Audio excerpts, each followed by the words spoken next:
Okay, I'd like to start a little bit of sanity here.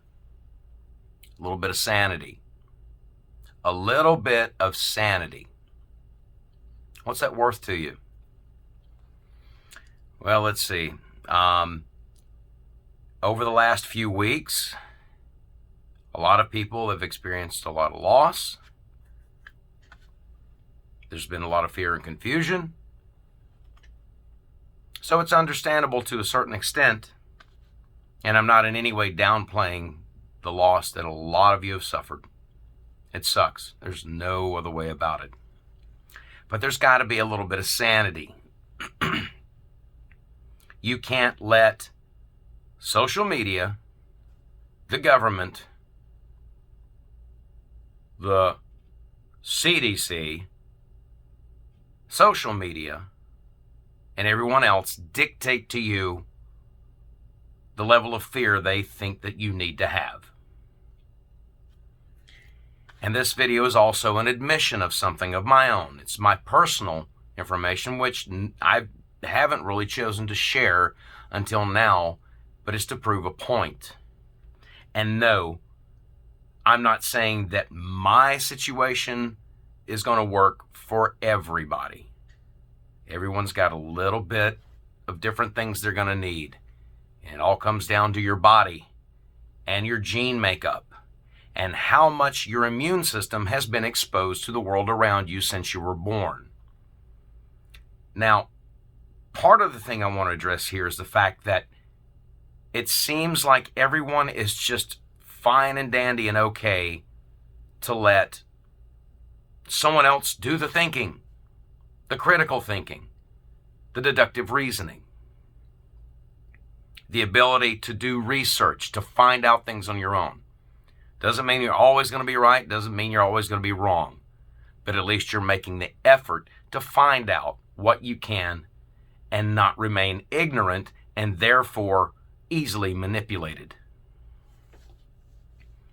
Back in July, I got COVID, the Delta variant. I survived it. As a matter of fact, I'm going to tell you how I did it. This is not hard to do. This is not hard to think of because of the fear mongering that's been going on. The absolute insanity that is being spread that's even worse than anything else. That's been the most, what's the word I'm looking for? That's been the most contagious thing is the fear and insanity, the confusion, the anger, the name calling, the blame shifting, the finger pointing, all this stuff. I'm right, you're wrong. It's a black and white split behavioral. It's either you're with me or against me type of mentality that's going on. And you people just keep falling for it every time. Every time. You refuse to look between the lines of what's really going on behind the scenes. Why things are adding up the way they are. You don't question it anymore. So anyway, to get to what I'm the point that I'm getting to. I got COVID back in July. How did I beat it? Well, it's pretty simple. I used a regimen of Cipro, which is an antibiotic, okay? It's a strong antibiotic. I used about 500 milligrams every day for about a week and a half.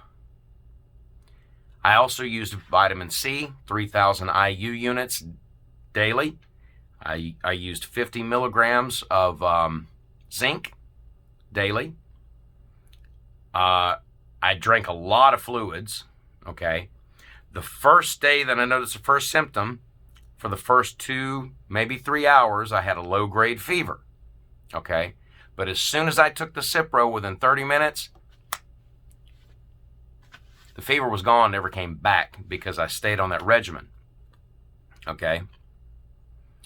Now the CDC will tell you, well, no, you don't need to take any antibiotics. No, only wait until you're hospitalized, until a doctor at a hospital tells you that, okay, Well, then now, and you can look this up on the CDC. If you don't believe me, go to the freaking website, okay?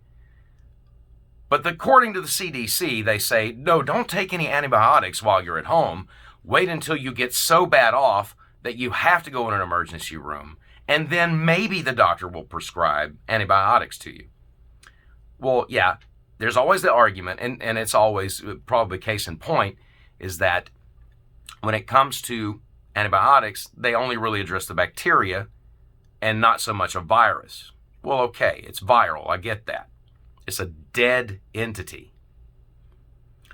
But when you clear out the bacteria with the antibiotics, you're clearing a pathway so that your own immune system can fight the virus. And that's any virus, any pathogen, okay? It's not just COVID. Yeah, oh, I said the dreaded C word. Probably going to get banned for this video. Anyway, yeah, I'm a little testy right now. But hey, why not, right?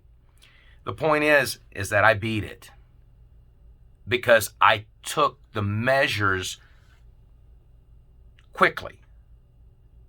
When I started recognizing signs that something was a little bit off with my immune system, I took immediate steps. I used critical thinking. I did research. I didn't suffer hardly at all. The only bad side effect that I had were 3 things. A sore throat for 3 or 4 days. My energy level would kind of crest and then wane and then crest. It was kind of like a little roller coaster for about 4, 5, 6 days. Okay. And then, of course, I had a little stomach upset and a little bit of burning because Cipro is a rather strong antibiotic, and that's what was messing with my gut. But the point being is that the propaganda that keeps coming out, that you're only given 2 choices. 2, mask up or vaccinate.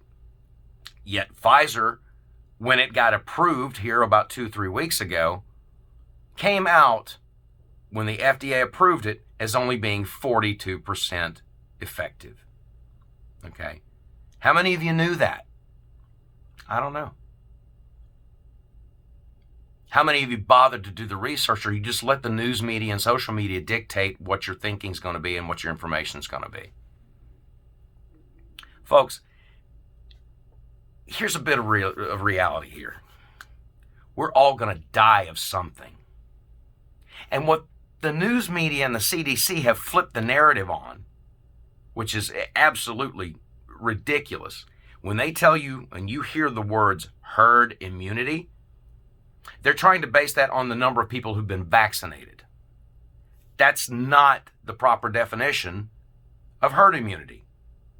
Herd immunity is when a group of people, animals, what have you, have a pathogen introduced into that herd or that group, and their own immune systems learn to battle it. Are there going to be some parts of the herd that die because their gene makeup is not quite as strong as the next member of the herd might be standing next to them? Yeah, that's going to happen. That's reality. Death sucks. No one likes to see anyone hurt, killed, suffer, or die, whether it's someone you barely knew or a close family member or a close friend or a dear loved one. No one wants to see that, but it's also a reality of this world, of this construct that we live in. I'm getting sick and tired. I'm very sick and tired of seeing low-level education and insecure people who won't address their own issues try to put out and project a narrative into the world that they expect the rest of us to follow. No. People that are highly educated should be put back in place to be the gatekeepers, okay? This, I can do whatever I want because I'm free and everything else. Well, that's great in one sense, but if you don't have your stuff together up here and you let fear and emotions drive you instead of taking in that fear and that emotion and processing it and learning how to take action on it in a proper way, and you use reasoning, deductive reasoning, your critical thinking, and research, then by all means, you're going to keep on doing the same thing, running around like a chicken with his head cut off and spreading that fear. And then you'll get angry, and then you'll want control, and then you'll start pointing fingers, blaming others because they didn't do like you did or they didn't think like you did. That is very much part of the plan to get every one of you so angry, so confused, so out of order that you can't see what's going on around you. One of the biggest and best tactics in any fight or any competition is to get your opponent so angry, so confused, so disgruntled, so discombobulated that they can't think straight in order to win the fight or win the competition. This has been going on since 2020. And apparently, most of you, instead of waking up and realizing what's going on, have decided to go further down the rabbit hole of fear. And then you spread it when you get on social media. Again, the loss that all of us has suffered, I'm not downplaying it at all. It hurts. It has hit people to the core. I get it. Death is a part of life. Bad things are a part of life. And to sit there and think that life can only ever be sunshine, roses, and lollipops, and unicorns flying around your head is not only unrealistic, it's absurd. And it leaves you ill-prepared to be able to handle everyday life. And instead makes you infantile in your thinking. It makes you revert back to a preteen state. It makes you entitled or feel entitled to things that you're not entitled to, that you otherwise in a real world would have to earn or do the work to achieve. So that's all I've pretty much got to say. I survived. There are alternatives. And if there really was a worry, if the government and everyone that's involved in this whole situation was really worried about saving lives, you wouldn't be constantly being barraged with mask up, vax up, okay? You wouldn't be given only two alternatives. They would put everything on the table, every type of treatment option out there. Ivermectin, hydroxychloroquine. They've been proven to be effective treatments. There are others out there being worked on. And there's new research that's slowly coming out now that our immune systems are actually better than what has been created by Moderna, by Pfizer, by Johnson & Johnson, and whoever else wants to get in on this game of let's see what kind of serum we can put together, inject in people, and sit back and wait and see what happens, but not have to give you any information on what materials are in that solution. That's about all I got to say.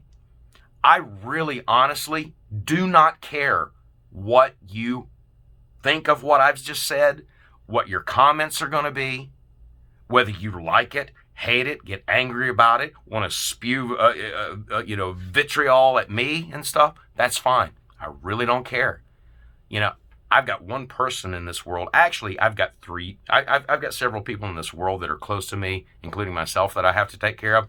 And those are the only people, when it comes right down to it, that I'm most concerned about. Okay? The rest of you, I want you to know I love you and I care about you. Otherwise, I wouldn't be putting out this video. But at the same time, I'm not going to sit up and put up with any drama, any BS. I'm just not. Okay? You guys can scream, point fingers, blame game, blame shift, do all you want to do out of fear, out of anger, out of not thinking straight, not using critical thinking and not deductive reasoning, and not doing any research. You want to keep doing that and you want to keep living that way, that's your choice. But remember, it's a choice that you've made to do. I made the other choice. I don't live in fear. I have a great immune system. I just battled it, and now I have, let's think about this for a moment. What do I have? I got the antibodies for life. How about that? If you don't believe antibodies last the rest of your life after you've been through a pathogen, again, do the research. Okay? That's all I got to say. That's all I'm going to say. If I get banned for another 30 days, that's fine. The Facebook overlords, otherwise known as insecure little minions, can freak out all they want to. At this point, I really don't care. The rest of you, be blessed.